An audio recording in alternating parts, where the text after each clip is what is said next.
Hey, what's up, everybody? My name is Dr. Todd, and my mission is to help as many people as possible overcome their chronic health conditions so that they can have the highest quality of life possible. So today what we're going to be going through is we're going to be talking about the keto diet, the benefits of the keto diet, some of the risks with the keto diet, and just what I have seen clinically in the office from people who do the keto diet, and my personal opinions about who should do it, what conditions it's really good for, and just around kind of what I think the correct way to do the keto diet is.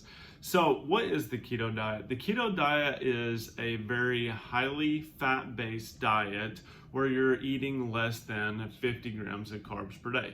Now, this varies depending on who you talk to and how you want to do it. Some people say that you can still have some higher carbohydrate foods, you can still have vegetables and those sorts of things.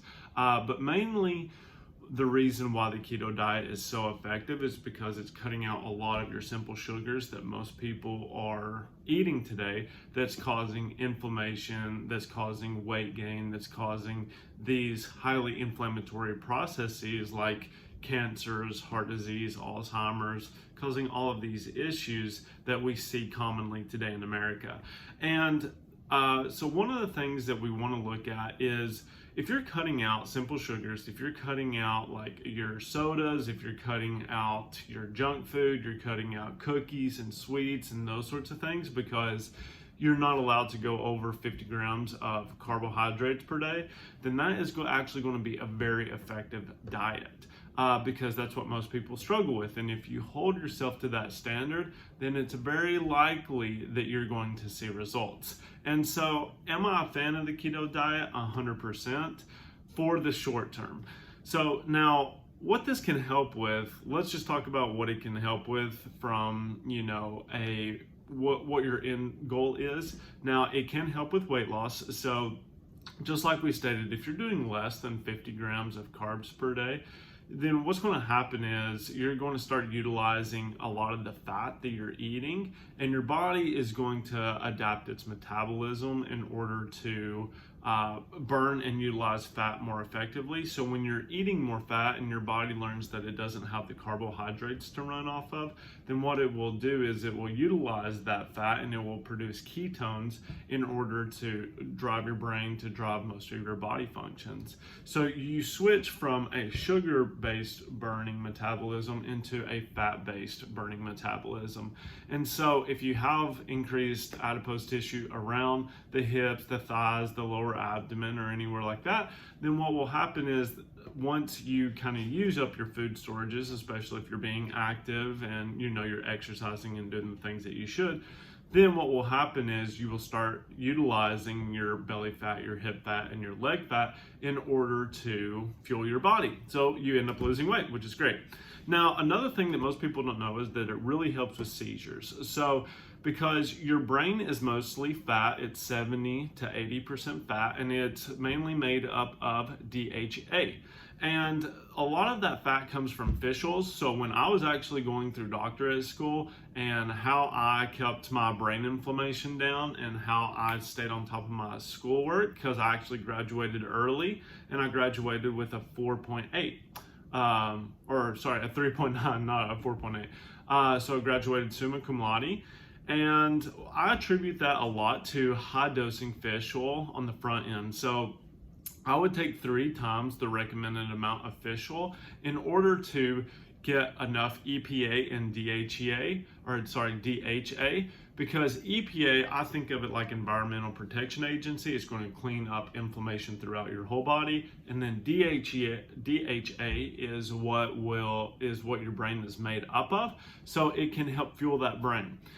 Now, when it comes to seizures, a lot of the times when you're doing the keto diet, you're not eating sugar that can cause that neuroexcitatory toxicity that comes along with seizures. Plus, you're also giving the brain an anti-inflammatory most of the time, depending on what you're eating, and you're also giving it the fat that it's made up of so that it can heal and repair appropriately. So keto diets, always talk with your practitioner, but keto diet has been shown to do really well in seizure patients. Another one is certain types of cancers. Now, in my own personal opinion, when you're eating these sugars, a lot of the times what they're doing is they're causing an inflammation process, and that inflammation process damages DNA in the cells. Now, when that occurs, a lot of the times what you're doing is you're inhibiting that cell's ability to go through what's called apoptosis, or to self-destruct. And because if there is a faulty cell, which we all have them, then what will happen is that that cell may keep replicating over and over again. And the damage done by sugar can actually cause that process to occur.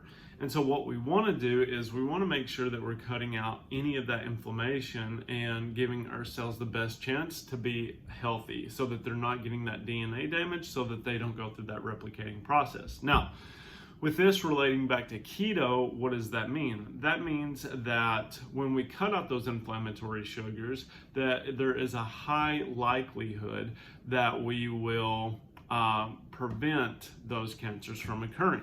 And it is also shown that a lot of the times when you're having cancer, a lot of the times they will feed off sugars. So cutting out their fuel source is a great way to starve the cancer cell, so that they could potentially start to go into remission. So that is something, if you know anybody with cancer, I know Dr. Josh Axe has a really good book about his mother and going through the keto, and he has a really good protocol for it. So those are some things that you can look into.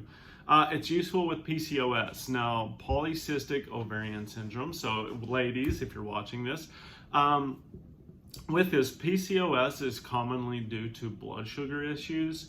And so a lot of the times it comes from where women are eating like junk food or snack food or those high carbohydrates, because they just crave them, right? We're all stressed out. We crave those carbohydrate foods because they give us a sense of dopamine response. They give us that really short-term feel-good response, but over time it can lead to these chronic issues. Now, with PCOS, what we're looking at with the blood sugar regulation, if you're eating fats, that's going to sustain your blood sugar a lot longer. And again, it goes back to the inflammation process. So if we're cutting out those sugars, it is highly probable that we will not or we will reduce the symptoms of PCOS, because we have less inflammation in your body. Now, I give talks all the time about inflammation and just how it affects our overall system, and what the potential side effects could be, and how it is linked to cancers, Alzheimer's, diabetes. So we all know this. But when we look at this and we look at the benefits of the keto diet in the short term to help us reduce our sugar intake, we reduce inflammation. Now, just like I alluded to earlier, it can help with brain function, because a lot of your brain, 70 to 80% of your brain, is made up of DHA, which is a fatty acid that you get a lot in fatty foods. Primarily fish oil, for me, is one thing that I think everybody should be on and taking a lot of in order to help with their brain function, especially if you have, you know, some type of dementia or Alzheimer's or something like that. And I'll make a separate video going over that. Now, there are some risks for people that, you know, have certain issues that keto may not be the best. And those look like people with diabetes who are insulin dependent. So you need insulin. You're not making any of your own endogenous insulin. So be careful about that. Be careful if you're, you know, insulin dependent diabetic. Make sure you talk with your doctor and figure out what you need to do, and maybe not go to such an extreme with it, and just be very careful. People who have eating disorders. So if you have an eating disorder like anorexia or bulimia, it may not be so good for you, and you probably just need to consult and make sure that everything looks good, that you kind of have a plan and that you're sticking to that plan if you have those issues. Those with kidney disease or pancreatitis, a lot of the times this is due to it can cause short-term inflammation, or it can cause a change in your metabolites and also your electrolytes, which can shift the function. So you want to make sure that, you know, your function is good, you're in a state of healing where you're not going to be kind of causing more harm than good. And then so also women during pregnancy or feeding, you need to be very careful, because if you're struggling to get calories in the first place, the keto shifting to that, like mid-pregnancy, may cause more issues. So keep in mind that studies on the long-term benefits of the ketogenic diet are lacking. So there are no long-term studies on the ketogenic diet, and this is what I'm going to dive into next. So we don't really know the effects of the ketogenic diet long term. This is just something that has happened over the last several years. And so it's unclear whether maintaining this diet over an extended period of time is more beneficial than less restrictive, healthful eating patterns, right? So this is saying that restricting carbohydrates for a longer period of time could lead to more chronic issues, but in the short term, for reducing inflammation and kind of cutting out those inflammatory sugars, it's very beneficial. So in my clinical experience with the keto diet, I've seen some really great things. Like I said, I've used it for people with seizures, for people with cancers, and also for people with hormonal issues. But with that being said, is that I have seen long-term that people develop chronic migraines, or they end up worse than they were before after doing keto for too long-term. And why is that? We don't really know. We know that there is something causing it, and we need to really take a step back and say, okay, when is enough enough? And that's why it's important to work with a doctor, so that you can get feedback and kind of get coaching on when you should stop, when's a good time to stop, and how long you should do it for. And so that kind of wraps everything up. So hopefully you found this insightful and helpful about the keto diet. Like I said, my main concern was educating you on the short-term benefits, but we don't necessarily know the long-term benefits, and I have seen issues with the long-term. So if you found this video helpful, please like and subscribe. Just click the link, and then I will put another video. Go back and watch my other videos about weight loss or healing or my health journey, and I will see you all next time. Bye.